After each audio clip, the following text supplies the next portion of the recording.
In Edward Gibbon's seminal work, The Decline and Fall of the Roman Empire, the famous scholar of Rome posits that the story of its ruin is simple and obvious.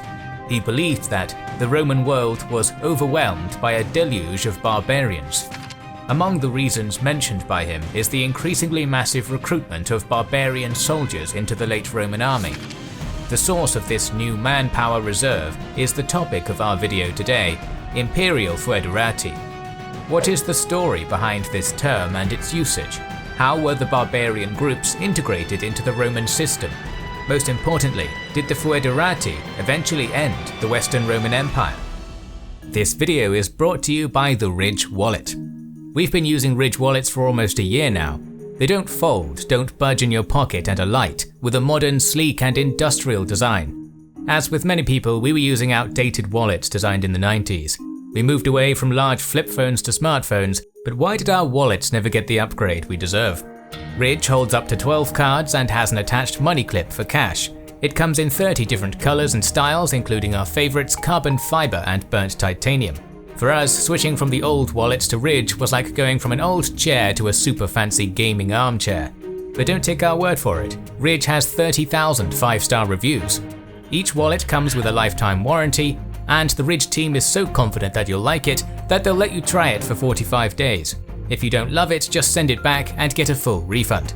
Support our channel and get 10% off today with free worldwide shipping and returns by going to ridge.com/kingsandgenerals and using the code kingsandgenerals. Those among our audience with a cursory knowledge of late Roman history may have an image of a Foederati in their heads. In popular imagination, it is a Germanic warrior within a unit of other Germanic warriors. That unit is led by barbarian officers, but it is fighting in the service of Rome. However, this is far from clear-cut. The translation of Foederati from Latin to English is federate, a broad term which essentially means treaty-bound ally in our context. However, during the Republican period, Foederati was utilized extensively alongside other designations such as socii, or ally, and amici, meaning friend. There was some overlap and uncertainty between these terms in the sources. Historian Louise Mattei tells us that, though all socii are Foederati, only some amici are Foederati, while others are non-Foederati. This means that while all of Rome's official allies were bound to the Republic by a treaty, a foedus, often featuring sacral guarantees, not all of Rome's informal friends were obliged to do the same. Whatever the debates about these phrases are, it is clear that Rome saw these early Foederati as external entities which were both separate and independent. Legally, such treaty-bound groups were not considered part of Rome, however close their practical relationship was. It is possible that the legal definition of Foederati was gradually warped in the late imperial era to meet new threats, specifically the threat of the tribes near to and within Roman lands. Using Foederati to describe Rome's allies may be anachronistic, but we will use it to be in line with the mainstream historians. As early as Julius Caesar's conquest of Gaul, units such as the elite Germanic cavalry accompanied Rome's legions, drawn from allied tribes such as the Suebi, Tencteri and Usipetes. Just over half a century later, it was also a German auxiliary commander coming from outside the empire, Arminius, who betrayed the Romans, along with many allied tribesmen, and destroyed Augustus's legions in the Teutoburg forest. These were the predecessors of the later Foederati units. The difference between the two was Rome's power in comparison to the barbarians. Timo Stickler outlines this brilliantly when he states that during the Principate, Romans in their relations with Barbaricum enjoyed a position of political, military and cultural superiority. That was to change significantly during late antiquity. The increasing economic and political instability of the 3rd century coincided with a genesis of larger barbarian confederations such as the Alemanni, Franks and Goths along the northern frontier. This shift in the balance of power slowly began to intensify relations between the rising barbarians and the falling Romans, and would eventually give birth to the Foederati. A few examples of what we might call proto-Foederati, which were employed during the pre-crisis Principate years, illustrate the dominance of Rome in relations with the barbarian people in the early empire. They also give us an opportunity to examine different strategies which Roman emperors used to manipulate the tribes. In 19 AD, during the reign of Tiberius, internal strife within the Suebi lands, possibly instigated by Rome and attacks by other tribes, led to the collapse of Maroboduus' realm on the Rhine River. The emperor's agents took Maroboduus and his dynastic opponent Cetuelda, setting each up in a comfy estate within the empire. The former was granted a luxurious abode in Italy, while the latter made his new home in Gaul. Instead, Tiberius installed a client king, the Quadi chieftain Vannius, as the new leader, while the two deposed chieftains were kept under a comfortable house arrest for use if the need arose. The weakness of the Germanic tribes allowed the Romans to influence them. The two retired leaders were successfully Romanized and died in the empire. A century and a half later, Marcus Aurelius marched north to fight the bitter Marcomannic Wars. The empire still held military, political, and cultural dominance over the barbarians, despite the fact that the emperor made a deal which is reminiscent of later Foederati. According to a small segment of Cassius Dio's history, after gaining superiority in the war, Marcus Aurelius negotiated a peace with the relatively small tribe of Narisci. 3,000 of them were permitted to settle one of the scarcely populated Roman lands, and it proved to be a good investment as they became Romanized taxpayers and served with distinction as a unit of elite cavalry. This era of dominance came to an end during the 3rd century crisis. Deadly Antonine and Cyprian plagues ravaged Rome, depleting the empire's economy, population, and soldiery. Political instability within and emerging threats without increased the numbers of ongoing conflicts, which spiked demand for soldiers. The emperors and potential usurpers alike recruited more and more barbarians to make up the numbers. This trend continued even when the crisis years came to an end with the advent of Diocletian's Tetrarchy. Throughout the 4th century, the use of barbarian mercenaries continued to increase, possibly due to their sheer effectiveness. We also begin to see Germanic officers rising to the highest military positions that the empire had to offer, a process which would eventually reach its logical conclusion in the 5th century, with individuals like Stilicho and Aetius becoming Magister Militum. There was probably no real single critical moment in which the true late Roman Foederati were created, but it is possible to designate a range of about 50 years during which affairs seem to have decisively changed. In the first year, 332, Constantine the Great concluded an agreement with the Goths, which is now hotly debated among scholars. Some, who emphasize accounts by ancient chroniclers like Jordanes and Procopius, believe this agreement was a foedus, which revolutionized and equalized Roman barbarian relations. Other academics focus on different sources, such as Ammianus Marcellinus, critiquing the revolutionary viewpoint by stressing the continuity of this treaty compared to earlier eras. The end of the range was a consequence of the far more famous events which took place in 378, when Emperor Valens was crushed at Adrianople by Fritigern's Goths. After that, Theodosius I spent 4 years cleaning up the mess that his predecessor left behind. In 382, the Eastern Emperor came to an agreement with the Goths, which, although also debated like many other things in late antiquity, a majority of historians agree was a key step. It was a foedus which settled the Goths on Roman land as a separate community, exempt from taxation and from being considered a full subject of the empire.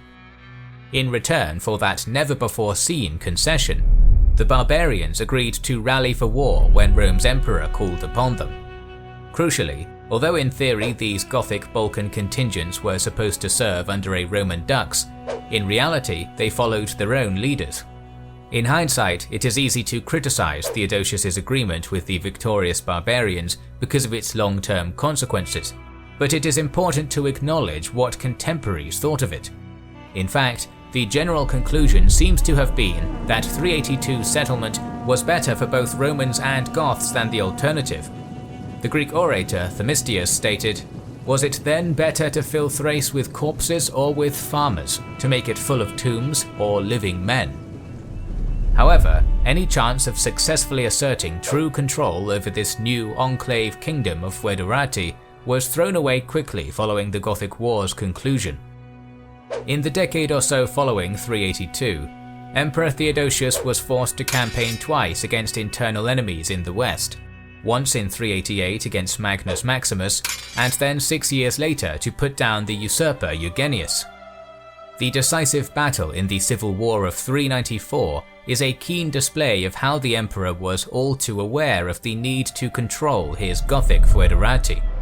During his clash at the Frigidus, Theodosius purposely arrayed his Goths in the front line in the hopes that they would suffer most of the losses and therefore be weakened. This lambs to the slaughter approach did succeed in severely angering the battered and bruised Foederati contingents led by the infamous Alaric. That deliberate betrayal was bad enough, but then in 395, Theodosius, the friend of peace and of the Goths, died, leaving the empire divided in the hands of his two sons, Honorius and Arcadius. Instead of a coordinated effort between East and West to integrate the Goths into Rome's civil and military system from a position of strength, the barbarians were allowed to root themselves firmly into their occupied lands in the Central Balkans. By serving both the Eastern and Western imperial courts when it benefited them, the now king Alaric showed everyone just how far his people had come. He quickly gained the title of Magister Militum per Illyricum, combining the prestigious office of a Roman official with the status of a barbarian king. The powerful private army under Alaric's control would go on to sack Rome in 410, then rampage through Gaul and Hispania, before settling down and forging a kingdom which would last until the early 8th century. Despite their often self-serving nature, it is worth noting that even in the empire's dying years, sizable Gothic contingents did honour their pledge to fight for Rome. When Aetius called the Visigoths to war against the Huns in 451, for example, they came and assisted ably under their king Theodoric.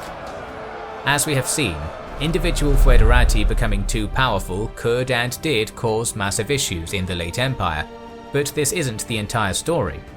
In northern Gaul, the barbarian Franks, who also served with Aetius in 451, went in the other direction and became some of the greatest and most faithful allies of Rome.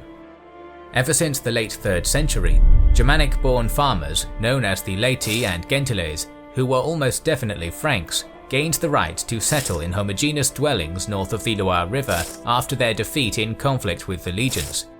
In times of war, these barbarian settlers were obliged to rally for war under an official known as a Praefecte Laetorum, a Roman officer who was appointed for the specific task of leading the Laeti into battle.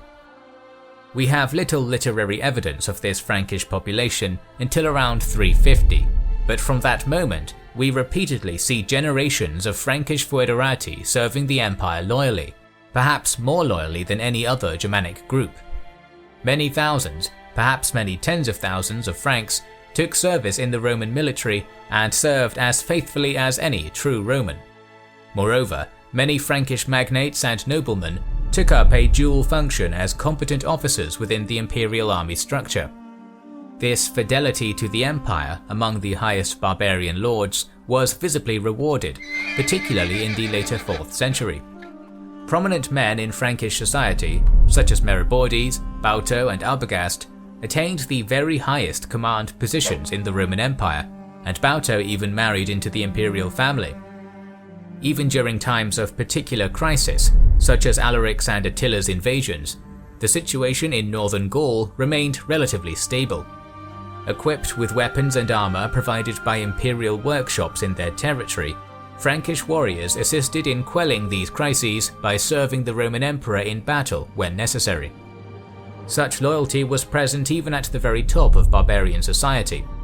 Frankish Rex King Childeric still preferred to cooperate with Roman generals as late as the 460s, probably due to the rank bestowed on him by the emperor. It is obvious that at least some of the Germanic peoples north of the frontier, and particularly the aristocrats, not only tolerated Rome, but respected and held true fondness for its culture, wealth, and civilization. When the West finally ended symbolically in 476, the Frankish kingdom inherited its legacy in Gaul. That returns us to Gibbon's statement that the Roman world was overwhelmed by a deluge of barbarians. The traditional argument is made that during the late Empire, an unprecedented influx of barbarian mercenaries used in the Roman military gradually eroded its quality and eventually its ability to maintain the empire's integrity. Was this barbarization of the Roman army really so disastrous? This question is among the most controversial in Roman history, for good reason, because within the answer lies responsibility for the fall of the Western Roman Empire. Nevertheless, with the aid of recent scholarship, it is possible to come to a balanced conclusion. Late Roman writer Vegetius implies that standards of training had indeed decreased. From that, Patricia Southern states that quantity rather than quality seems to have been the order of the day. However, blame is not placed on the barbarians for this laxity, but on the Roman state itself, whose notorious dotting the I's and crossing the T's approach to administration seems to have waned. In general, the barbarian-infused army of the later dominate was able to protect the frontiers and provinces from direct attack. Even though it is possible that training standards might have declined, employment of barbarian soldiers as an emergency recruiting method most often achieved what the Romans hoped for, rather than weakening imperial defences immediately. However, in the long run, it also cannot be denied that the rapidly increasing numbers of barbarians had significant impacts on both them and the empire which they were meant to serve. It would have been impossible for a half-Vandal general such as Stilicho, for example, to rise to that esteemed position during Augustus's principate. Such a phenomenon was unique to late antiquity, when Rome was, as Cassius Dio called it, an empire of iron and rust. Our series on the Roman armies will continue all the way to 1453, so make sure you are subscribed to our channel and have pressed the bell button. We would like to express our gratitude to our Patreon supporters and channel members who make the creation of our videos possible. Now you can also support us by buying our merchandise via the link in the description. This is the Kings and Generals channel, and we will catch you on the next one.